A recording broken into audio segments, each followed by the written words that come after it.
Third topic is Pradhan Mantri Virasat Ka Samvardhan. So PM Vikas. What is this topic? Why it is in it? We'll discuss, friends. PM Vikas is uplifting minority communities through skill development and promoting entrepreneurship. So what is Pradhan Mantri Virasat Ka Samvardhan? So it is a central sector scheme. Central sector scheme means 100% funding through center only.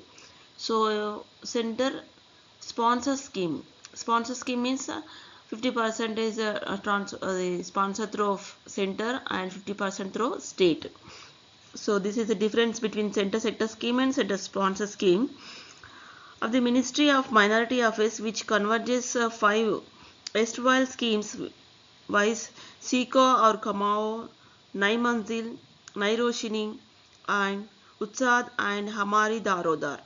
It focuses on upliftment of 6 modified minority communities through skill development, entrepreneurship and leadership of the minority women and education support for school dropouts.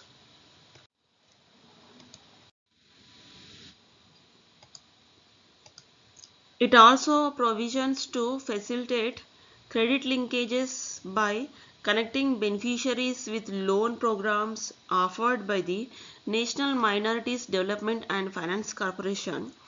3% of the total seats are reserved for persons with disability across all the schemes and components. And the objectives of the scheme: it aims to provide targeted skill training and livelihood support. It aims to preserve and promote cultural heritage, including traditional arts, crafts and literature. It aims to empower minority women through leadership and entrepreneurship training. It aims to enhance employability and livelihood opportunities via market and credit linkages.